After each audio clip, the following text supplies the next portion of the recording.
ഇപ്പൊ തുടക്കത്തിൽ തന്നെ ഇങ്ങനെ വരുമ്പോ നമുക്ക് ഇപ്പൊ ഒരു ടൈപ്പ് കാസ്റ്റ് ആയി പോകുന്നുണ്ട്, അല്ലെങ്കിൽ ഇപ്പൊ അമ്മവേഷങ്ങൾ തന്നെ എനിക്കിപ്പോ ഒരു നായിക കഥാപാത്രം ചെയ്യണം അങ്ങനെ എന്തെങ്കിലുമൊക്കെ തുടക്കത്തിൽ ആ ആഗ്രഹം ഉണ്ടായിരുന്നു? ഇല്ല, എന്നെ സംബന്ധിച്ചിടത്തോളം ഞാൻ പെട്ടെന്ന് വന്ന ഒരാളല്ലേ, എനിക്കൊരു മഹാഭാഗ്യം ആണെന്ന് എനിക്ക് തോന്നിയത്. കാരണം നമ്മള് ആ സമയത്തൊന്നും നമ്മളെ ആരും അറിയുന്നില്ല.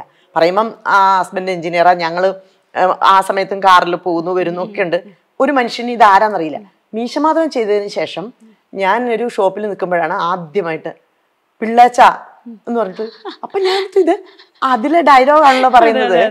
അപ്പോഴാണ് ഞാൻ ഓർത്തത് ഈ സിനിമ എന്ന് പറഞ്ഞ ഒരു, പിന്നീട് നമ്മൾ ചെല്ലുന്നിടത്തൊക്കെ ഓരോരുത്തർ പറയാം. അതുപോലെ കസ്തൂരിമാൻ കഴിഞ്ഞു പോകുമ്പോഴും ഒക്കെ ഇങ്ങനെ പറയുമ്പോഴാണ് നമുക്ക് ഈ സിനിമ എന്ന് പറഞ്ഞാൽ അത്ര വലിയൊരു ഇതാണ്, പ്രേക്ഷകരിൽ നിന്നൊരു സ്വീകാര്യത കിട്ടുക എന്ന് പറയുന്നത് അത്ര എളുപ്പമുള്ള കാര്യമല്ല. പിന്നെ ചാലക്കുടിയിലാണെങ്കിലും എന്നെ ഞാൻ വന്ന സമയത്ത് എല്ലാവരും എന്തിനു പോയി എന്നുള്ളതായിരുന്നു.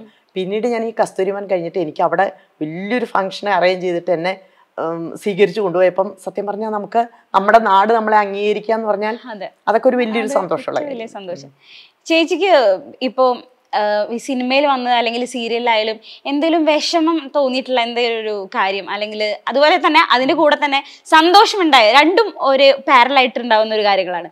വിഷമമുണ്ടായ കാര്യം ഉണ്ടാവും, സന്തോഷം ഉണ്ടായ കാര്യം, അത് ഒന്ന് പറയാൻ പറ്റുമോ മാമിന്? വിഷമം എന്ന് പറഞ്ഞാൽ നമുക്ക് വിഷമങ്ങളൊക്കെ ഇടയ്ക്ക് ഉണ്ടാവും, നമുക്ക് ചിലതൊക്കെ കേൾക്കുമ്പോൾ നമുക്ക് സങ്കടമൊക്കെ വരും. പക്ഷെ എന്നെ സംബന്ധിച്ചിടത്തോളം എനിക്കൊരു പ്രത്യേകത ഉള്ളത്, ഞാനത് മനസ്സിൽ വെച്ചുകൊണ്ട് നിൽക്കില്ല. കാരണം അത് വെച്ചാൽ പിന്നെ അങ്ങ് ടെൻഷൻ അടിച്ചടിച്ച് പോകും. ഞാനപ്പോൾ അത് ഞാൻ സ്വയം തന്നെ ഞാൻ തീരുമാനിക്കും, വേണ്ട പറഞ്ഞു എന്തായാലും നമ്മളങ്ങ് വിട്ടേക്കാം, അങ്ങനെ ഞാനത് മാറ്റിക്കളയും. അതാണ് ചെയ്യുക. ഞാൻ എപ്പോഴും കുട്ടികളോടും പറയും, മനസ്സിലത് വെച്ചുകൊണ്ടിരുന്നാൽ നമുക്ക് അത് തന്നെ ആലോചിച്ചുകൊണ്ടിരുന്നാൽ നമുക്ക് ഒരിക്കലും അതിൽ നിന്ന് മോചനം കിട്ടില്ല. അപ്പം നമ്മളത് കഴിഞ്ഞാൽ അങ്ങ് വിട്ടേക്കും. പിന്നെ എനിക്ക് പോക്കിരാജ് ചെയ്യുന്ന സമയത്ത് എനിക്ക് ചെറിയൊരു ഓപ്പറേഷനൊക്കെ കഴിഞ്ഞിങ്ങനെ നിൽക്കുക. അപ്പം ഞാൻ മമ്മൂക്കയുടെ അമ്മ എന്ന് പറഞ്ഞ് ഭയങ്കര ആഗ്രഹിച്ച് ചെയ്യുന്നൊരു പടമാണ്. കാരണം ലാലിൻ്റെ അമ്മയ്ക്ക് മമ്മൂക്കയുടെ അമ്മയായിട്ട് ചെയ്യുക. ആ പടത്തിൽ എനിക്ക് ചെയ്യാൻ പറ്റുമോ ഇല്ലയോ എന്നറിയില്ല. കാരണം എനിക്ക് ബെഡ് റെസ്റ്റ് ഒക്കെ പറഞ്ഞിട്ട് ഞാനിങ്ങനെ ഇരിക്കുക. പക്ഷെ ആ പടത്തിൽ എന്നെ കൊണ്ട് തന്നെ ചെയ്യിപ്പിച്ചു. അപ്പോൾ അതിന് ഡാൻസ് ഒന്നും മര്യാദയ്ക്ക് ചെയ്യാൻ പറ്റിയില്ലെങ്കിലും ഞാനതിൽ ചെയ്യാൻ പറ്റി. അപ്പോൾ അതൊക്കെ നമുക്ക് നല്ലൊരു അനുഗ്രഹമല്ലേ. കാരണം വേറെ ആർട്ടിസ്റ്റ് വന്നു കഴിഞ്ഞാൽ നമുക്കൊന്നും ചെയ്യാൻ പറ്റത്തില്ല. പക്ഷെ അതൊക്കെ നമുക്ക് തിരിച്ചു വരിക എന്ന് പറഞ്ഞാൽ അതൊക്കെ ഈശ്വരന്റെ അനുഗ്രഹം, പിന്നെ അവരുടെയൊക്കെ ഒരു സപ്പോർട്ട്, ഇതൊക്കെ കൊണ്ടാണ് നമുക്ക് നിന്നത്. പഴയകാല നിരവധി താരങ്ങളും അതുപോലെ തന്നെ ആർട്ടിസ്റ്റുകളൊക്കെ ഇപ്പോ ലൈവായി നിൽക്കുന്നില്ല, പലർക്കും അവസരമൊന്നും കിട്ടുന്നില്ല. ഒത്തിരി പേരുണ്ട്. ചേച്ചി ഇപ്പോഴും ലൈവായി നിൽക്കുന്നത്, അതിന്റെ ഒരു കാരണം എന്താണ്? അത് ഞാൻ പറയുകയാണെങ്കിൽ ഈശ്വരന്റെ ഒരു അനുഗ്രഹം. കാരണം എന്നെക്കാട്ടിലും ഒത്തിരി കഴിവുള്ള ആൾക്കാരുണ്ട്, ഒത്തിരി കഴിവും നല്ല ആർട്ടിസ്റ്റുകളും വീട്ടിലിരിക്കുന്നുണ്ട്. അപ്പം എന്തോ നമ്മുടെ ഒരു ഭാഗ്യം, ഈശ്വര അനുഗ്രഹം. അതുകൊണ്ട് ഞാൻ ഇപ്പോഴും അത്യാവശ്യം പടങ്ങളൊക്കെ ആയിട്ട് ഇങ്ങനെ നിൽക്കുന്നു, ഒരു സീരിയലും അതൊക്കെ ആയിട്ട്.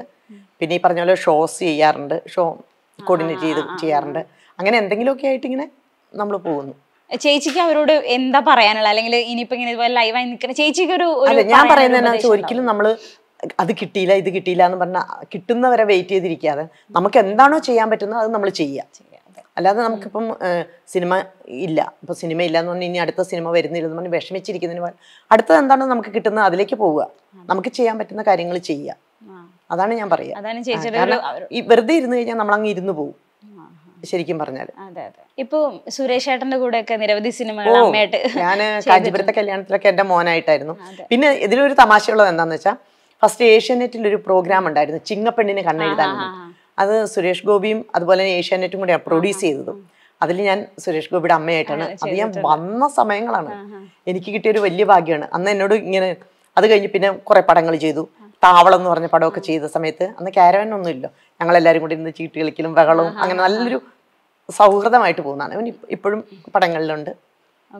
ഇപ്പൊ അടുത്ത് സുരേഷ് ഏട്ടനായാലും ഒരു വിമർശനങ്ങളും അങ്ങനത്തെ വിവാദങ്ങളൊക്കെ ഉണ്ട്. അപ്പൊ അതിപ്പോ ഒരു പേഴ്സണലി അറിയുന്ന ഒരാളെന്ന നിലയ്ക്ക് എന്നെ സംബന്ധിച്ചിടത്തോളം സുരേഷിന്റെ സ്വഭാവം എന്താന്ന് വെച്ചാല് എല്ലാവരെയും ഇങ്ങനെ ഭയങ്കരമായിട്ട് സ്നേഹിച്ച്, നമ്മളൊക്കെ ചെന്ന് കഴിഞ്ഞാൽ ആ ചേച്ചി എന്താണ് അങ്ങനെയാണ്. അത് ചിലപ്പോ ഇങ്ങനെ പിടിച്ചു പറയും, അതൊക്കെ ആ ഒരു ശൈലിയാണ്. അതെനിക്ക് വേറൊരു രീതിയിൽ എനിക്ക് തോന്നിയിട്ടില്ല. കാരണം അങ്ങനെ ചെയ്യുന്നൊരു ആളായിട്ട് എനിക്ക് ഇതുവരെ, ഇപ്പൊ ഞാൻ ഗരുഡൻ എന്ന് പറഞ്ഞ പടം ചെയ്തിരുന്നു. ഞാൻ അധികം വലിയ വേഷമൊന്നുമല്ല, ചെറിയൊരു വേഷമാണ്, നായികയുടെ അമ്മയായിട്ട്. ഒറ്റ ദിവസം ഉണ്ടായിരുന്നുള്ളൂ ഷൂട്ട്. അപ്പൊ ചെല്ലുമ്പോഴും ഓടി വന്നിട്ട് ആ ചേച്ചി സുഖമല്ലേ, എന്തെടുക്കുന്നു എന്നൊക്കെ ചോദിച്ചു, മക്കളൊക്കെ സുഖമാണോ, ആ ഒരു ഇത് നമുക്ക് ഇപ്പോഴും കിട്ടുന്ന ഒരു വ്യക്തിയാണ്. പിന്നെ ഇപ്പോ എന്താ നമ്മൾ പറയുക ഇതിനെ കുറിച്ച്? ശരിയാണ്, ഓരോ വിമർശനങ്ങൾ ഉണ്ടാവും. അതെ, അങ്ങനെ ഉണ്ടാവും. നമുക്ക് ഇതിനെക്കുറിച്ച് പ്രത്യേകിച്ച് ഒരു അഭിപ്രായം പറയാൻ പറ്റാത്തൊരവസ്ഥ. പക്ഷെ എന്നെ സംബന്ധിച്ച് സുരേഷ് ഒരു നല്ല വ്യക്തിത്വമുള്ള നല്ലൊരു മനുഷ്യൻ. അതെ അതെ. ഇപ്പോൾ ചേച്ചി പറഞ്ഞു, ഇപ്പോൾ ആ പഴയ കാലത്ത് ഇപ്പൊ സീരിയലായാലും സിനിമയിലും വന്നു എന്ന് പറഞ്ഞു. അപ്പോൾ ഒരു ആ കാലഘട്ടവും ഇപ്പൊ ഉള്ള സീരിയൽ അല്ലെങ്കിൽ സിനിമയിലുള്ള ഒരു മാറ്റം ഉണ്ടാവും. ഇപ്പൊ പുതിയ താരങ്ങൾ വന്നു, ഒരുപാട് മാറ്റമുണ്ട്. എന്നാന്ന് വെച്ചാൽ പഴയ കാലത്ത് നമ്മളെല്ലാവരും കൂടെ ഒരു മേശയ്ക്ക് ചുറ്റും ഇരുന്നിട്ടാണ് സംസാരിക്കുന്നത്. അപ്പൊ നമ്മൾ എന്താ വെച്ചാൽ എല്ലാവരും പരസ്പരം അങ്ങോട്ടും കൊണ്ട് കാര്യങ്ങൾ പറഞ്ഞ് തമാശ പറഞ്ഞ് ചിരിച്ച് അങ്ങനെയൊക്കെ ഫുഡ് കഴിച്ചും ഒക്കെ ആയിട്ട് ഒരു കുടുംബം പോലെ പോകും. ഇപ്പം എന്ന് പറഞ്ഞാൽ നമുക്കറിയാം, നമ്മളുടെ വീട്ടിലാണെങ്കിലും എല്ലാവരും മൊബൈൽ ഫോണും അതും ഇതുമൊക്കെ ഓരോ ഭാഗത്ത് പോയിരിക്കുന്നു. ക്യാരവനിൽ ഓരോരുത്തർക്ക് ഓരോ സീറ്റ് അവിടെ പോയിരിക്കുന്നു. അപ്പൊ നമ്മൾ തമ്മിലുള്ള ആ സൗഹൃദം കുറഞ്ഞു, ഒത്തിരി കുറഞ്ഞു. കാരണം നമ്മൾ കാണും അപ്പം മിണ്ടുന്നല്ലാതെ. മറ്റേതെന്നൊക്കെ പറഞ്ഞാൽ അമ്മയുടെ ഒക്കെ ഒരു മീറ്റിംഗ് വരുന്ന സമയത്ത് ഞാനൊക്കെ ചെല്ലുമ്പം അവിടെ നിന്ന് ഇവിടെ നിന്നൊക്കെ പിള്ളേരെ ഇതേ നമ്മുടെ അമ്മ വരുന്നു എന്നൊക്കെ പറയും. കാരണം എല്ലാവരും ആ കൂട്ടായിരുന്നു. ഇപ്പൊ എന്ന് പറഞ്ഞാൽ നമ്മൾ വർക്ക് ചെയ്യുന്നുണ്ടെങ്കിലും ആ കണ്ടു മിണ്ടി അത്ര വല്ലേ ഉള്ളൂ. ആ ഒരു വല്ലാത്ത സൗഹൃദം ഇല്ല. എന്നാലും പുതിയ യുവതാരങ്ങളായിട്ടുള്ള ഒരു എക്സ്പീരിയൻസ് ഉണ്ടാവില്ല, അതെങ്ങനെയായിരുന്നു ആ ഒരു മാറ്റം? അല്ലെങ്കിൽ അല്ല, കുട്ടികളൊക്കെ നല്ല കഴിവുള്ള കുട്ടികളാണ്. ഇപ്പൊ വരുന്ന കുട്ടികൾ എന്ന് പറഞ്ഞാൽ അവർക്കൊക്കെ നല്ല എന്താ പറയാ, എന്ത് ചെയ്യണം, എങ്ങനെ ചെയ്യണം എല്ലാം അറിയുന്ന കുട്ടികളാണ് ഇപ്പൊ വരുന്നത്.